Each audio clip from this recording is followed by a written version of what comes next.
Welcome students to our new YouTube channel PharmaXtech, the division of excellence. So in the last video lecture we see the pre-formulation. So after the pre-formulation we see the most important topic which is solubilization. So let's start to the solubilization. So in solubilization there are many different approaches have been developed to improve the drug solubility, and the first approach is micronization, and the examples of this micronization is griseofulvin shows increased solubility by reducing the particle size, and the second approach is changing the pH, and the examples are solubility of nimesulide increases as per pH is increased, and also example is etoposide formulations is difficult because of its poor solubility and labile chemical stability. So its most stable formulation is etoposide loaded emulsions at pH 4 to 5. And the third approach is co-solvency. The co-solvency is the addition of a water miscible solvent can often improve the solubility of a weak electrolyte or non-polar compound in water by altering the polarity of the solvent. And the choice of suitable co-solvent is limited for the pharmaceutical use because of possible toxicity and irritancy, and ideally suitable blends should possess the values of dielectric constant between 25 to 80. So suitable blends should be possesses value of dielectric constant between the 25 to 80, and the commonly used co-solvents are ethanol, sorbitol, glycerin, propylene glycol, dimethylacetamide and DMSO, etc. So the commonly used co-solvents are dimethylacetamide, sorbitol, glycerin, propylene glycol and ethanol and sorbitol. And next approach is solubilization by surfactants, and the examples are glucire. Glucire 44 by 14 is a surface active excipient that can solubilize poorly soluble drugs, and also the examples of anionic and cationic surfactants exhibited dramatically higher solubilization for glycoside, while non-ionic surfactants showed significantly lower solubilizing ability. And the fifth approach is complexation, and the examples of complexation are the complexation of iodine with 10 to 15% polyvinyl pyrrolidone, that means PVP, can improve the aqueous solubility of active agents. And the sixth approach is formation of inclusion compound, and the examples are the aqueous solubility and chemical stability of quercetin can be improved via the complexation with beta cyclodextrin, and also the examples of this formation of inclusion compound is the enhancement of solubilization increase 300 fold for nimodipine at a polymer concentration of 10% by the use of water soluble dendrimer because based on the polyglycerol. So the seventh approach is chemical modification. Many poorly soluble drugs are modified into salt form, that means water soluble. And the eighth approach is use of metastable polymers, and the examples are beta form of chloramphenicol palmitate is more water soluble than A and C forms.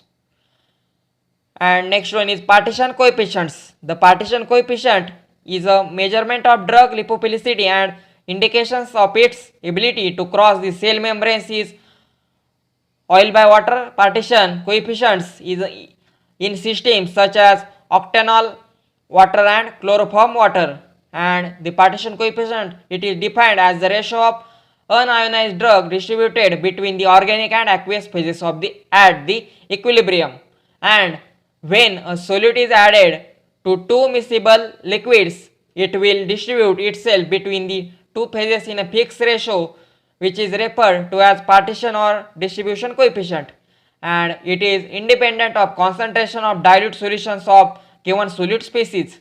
And various organic solvents used in the determination of partition coefficients include the chloroform, ether, amyl acetate, etc. And the solubility parameter of N-octanol delta is equal to 10.24 lies midway in the range for the major drugs. Delta is equal to 8 minus 12. Thus, in formulation development, the N-octanol water partition coefficient is commonly used. And when P is equal to concentration of drug in octanol upon concentration of drug in water minus for ionized drugs. So P is equal to concentration of drug in octanol upon concentration of drug in water minus for unionized drugs, and also for ionizable drugs P is equal to concentration of drug minus octanol upon 1 minus alpha into concentration of drug in water minus for ionized drugs, where alpha is the degree of ionization and P is greater than 1, then this is lipophilic drugs, and P is less than 1, these are hydrophilic drugs. So the value of P at which maximum activity of controlled release dosage form, that means CDDS, is observed is approximately 1000 by /1, that means 1000 /1 in octanol water. So next we see the methods to determine the P. So the methods determining P are shake flask method and also chromatographic methods such as TLC and HPLC, and also counter current and filter probe method. They are used to determine P. Next we see the thermal effects. The thermal effect is the effect of temperature on the solubility of a drug, can be determined by measuring the heat of the solution. So the heat of solution represents the heat release or absorbed when a mole of solute is dissolved in a large quantity of solvents, and mostly solutions processes in is endothermic. Delta H is equal to positive, and thus increasing the solubility of the solution, that means increasing the solution temperature increases the drug solubility. And typically temperature ranges should include the 5 degrees Celsius, 25 degrees Celsius, 37 degrees Celsius, and also 50 degrees Celsius. Next we see the importance. So the importance of these thermal effects are: determination of temperature effect on solubility helps in predicting the storage conditions and dosage form designing. So next we see the common ion effects. So in common ion effects, the addition of common ion reduces the solubility of slightly soluble electrolytes, and the salting out results from the removal of water molecules as solvent due to the competing hydration of other ions. So weakly basic drugs which are given as HCl, that means hydrochloric acid salts, have decreased the solubility in acidic solutions. And the examples are chlorotetracycline, papaverine, bromhexine, and trimethylene, etc. And the reverse process of salting in arises with larger anions. Examples are benzoate, salicylate, and which can open the water structure. These hydrotrophs increase the solubility of poorly water soluble compounds. And to identify a common ion interactions, the IDR, that means intrinsic dissolution rate of HCl salt, should be compared between the water and water containing 1.2% weight by volume sodium chloride, and also 0.05 molar HCl and 0.9% NaCl in 0.05 molar HCl, and both saline media contains 0.2 m chlorine, which is typically encountered in fluids in vitro. So next we see the dissolution. The absorption of solid drugs administered orally can be understood by the following flowcharts, and the flowcharts include: the solid drug in gastrointestinal fluid forms the solution of drugs in gastrointestinal fluid forms the drugs in solution of gastrointestinal fluid. So this is the dissolution and absorption process after the oral administration. And also in many instances, dissolution rate in the fluid at the absorption site is the rate limiting step in the absorption process, and the dissolution rate can affect the onset of action, intensity of action, duration of response, and also it controls the overall bioavailability of the drug forms. Dissolution is considered to be of two types. The first one is intrinsic dissolution.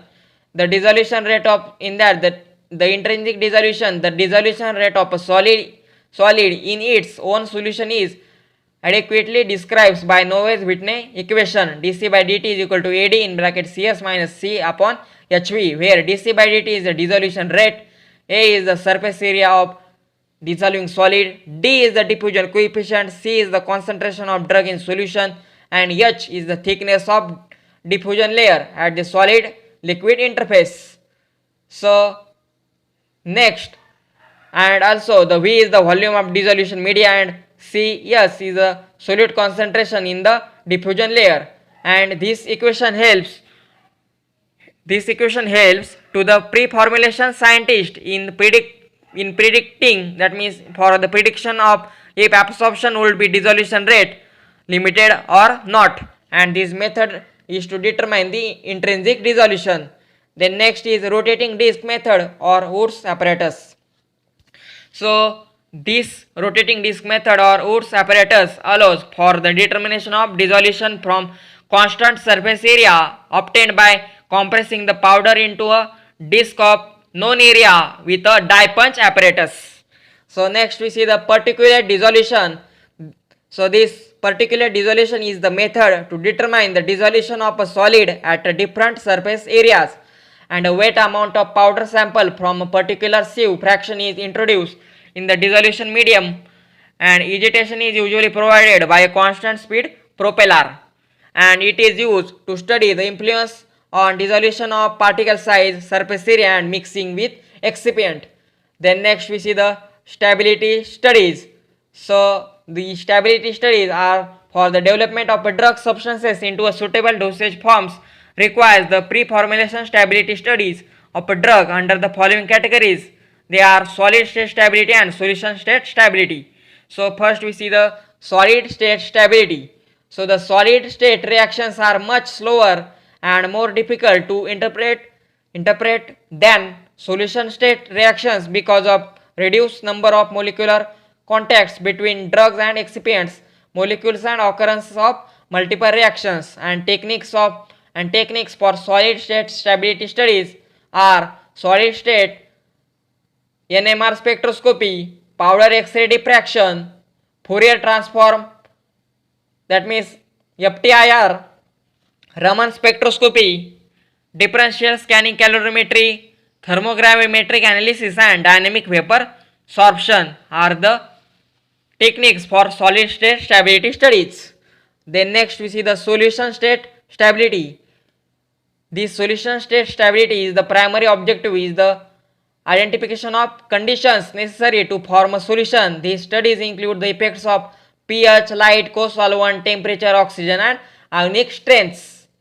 So next we see the stress conditions used in pre-formulations stability assessment. The test is in solid test, the heat percent is in condition of 4, 20, 30, 40, 40 by 75 degree, 75% RH, and 50 and 75, and in moisture uptake the conditions such as 30, 40, 60, 75 and 90% RH at ART at room temperature. And in physical stress the condition is ball milling, and in aqueous solutions the pH is 1, 3, 7, 9 and 11 at RT and 37 degrees Celsius, and reflux in 1 m SCl, 1 molar SCl and 1 molar NaOH.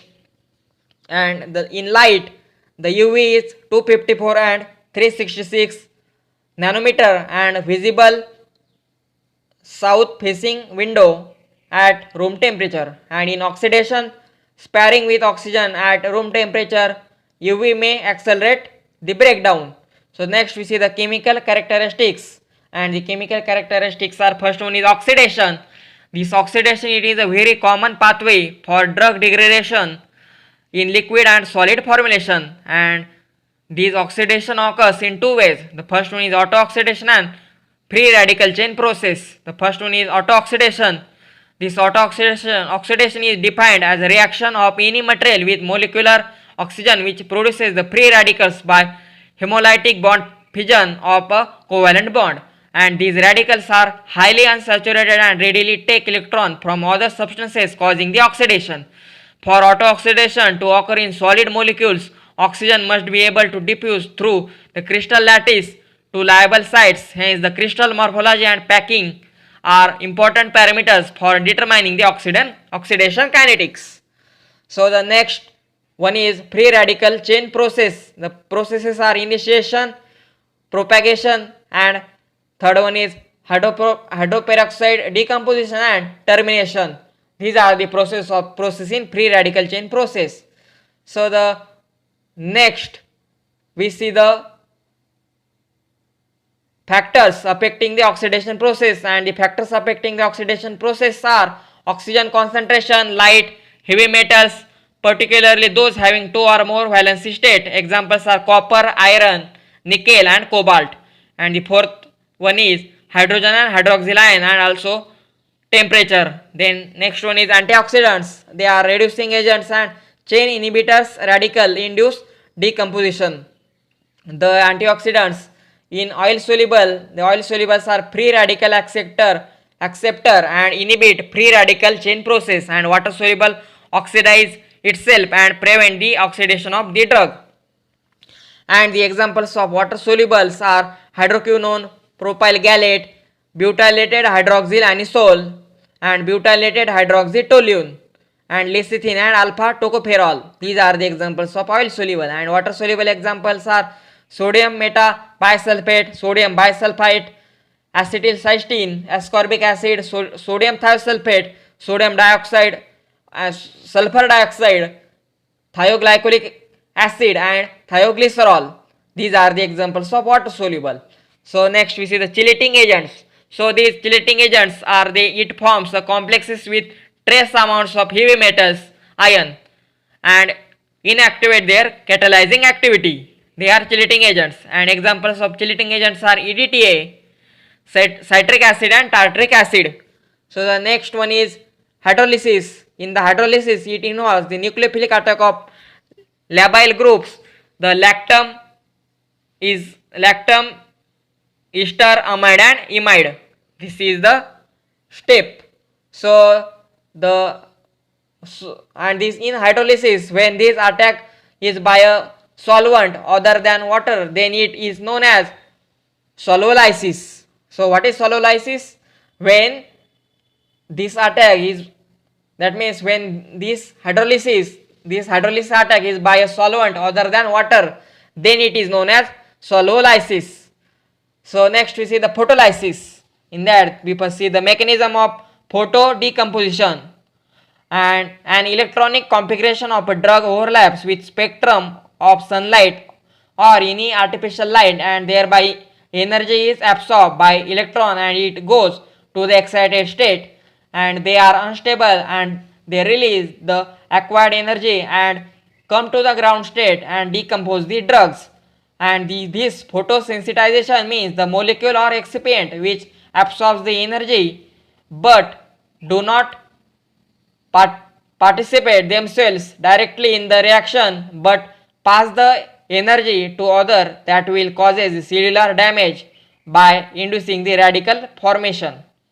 The photosensitizers there are two types: photosensitizers energy transfer. This energy transfer converts the oxygen from its ground state to singlet excited state, and the electron transfer generate the superoxide molecule which is an anion radical, and they acts as a powerful oxidizing agents. So next we see the photo decomposition pathway. The photo decomposition pathway is N dealkylation, and examples of N dealkylation are diphenhydramine, chloroquine and methotrexate. So these methotrexate, chloroquine and diphenylhydramine, these are the example of N dealkylation. So the second one is dehalogenation, and examples of dehalogenation are furosemide and chloropropamide. And third one is dehydrogenation of calcium channel blockers. Examples are solution of nifedipine produces the nitrosophenylpyridine with loss of water and rapidly yellow color produces the brown. And also the decarboxylation in anti-inflammatory agents, and examples are naproxen, fluorbiprofen and benzoxprofen. So these benzoxprofen, naproxen and fluorbiprofen, they are decarboxylation in anti-inflammatory agents. So next one is oxidation. Examples of oxidation are chlorpromazine and other phenothiazines give the N and S oxides in the presence of the sunlight. The sixth one is isomerization and cyclization. And examples are noradrenaline and doxepine. And also the rearrangement examples are metronidazole, oxidizing, and it produces the yellow color. The next one is racemization. The racemization is the interconversion from one isomer to another, and it can lead to different pharmacokinetic properties, that means absorption, distribution, metabolism, and excretion, ADME, as well as different pharmacological and toxicological effects. And examples are L-epinephrine is 15 to 20 times more active than D form, while activity of racemic mixture is just one half of the L form. And it follows the first order kinetics, and it depends on the temperature, solvent, catalyst, and presence or absence of light. And next one is polymerization. This polymerization, it is a continuous reaction between the molecules, and this polymerization is more than one monomer. In polymerization, more than one monomer reacts to form a polymer. And examples are darkening of glucose solution is attributed to the polymerization of breakdown products is 5-hydroxyl methyl furfuryl. And also examples are polymerization of HCHO to para-HCHO, which crystallizes out from the solution. The next one is isomerization. This isomerization is the process. In this process involving the changes of one structure to another, having same empirical formula but different properties in one or more respects.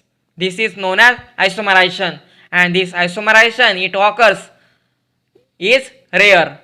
So these isomerizations occurrence is rare, and the examples of these isomerizations are tetracycline and its derivatives can undergo reversible isomerization at pH range of 2 to 6, and trans-cis isomerization of amphotericin B, and also isomerization of tetrahydrouridine. So these are the examples of isomerization. And at last we see the decarboxylation. In decarboxylation, evolution of carbon dioxide gas form aldehyde group, that means COOH group, C double bond OH group containing drugs. And also the examples of solid PAS undergoes the pyrolytic degradation to aminophenol and carbon dioxide, and the reaction which allows the first order kinetic is highly pH dependent and is catalyzed by hydronium ions. So in this way we completed this topic of solubilization. In that we see the various approaches of solubilization, then various processes of solubilization, then next we see the stability analysis, chemical characteristics, oxidation, hydrolysis, racemization, and polymerization, isomerization, and decarboxylation. So here there is the end of this topic, solubilization. And hope you like this video. Please, if you like this video, please share this video to your more and more to your GPAT aspirants as well as CET aspirants. And also like, share, and subscribe to our channel. And please like, share, and subscribe to our channel. And thanks for watching this video. Thank you for watching this video, and stay connected with Pharma Extract. And thank you for watching, and stay tuned with Pharma Extract. Thank you. Stay tuned.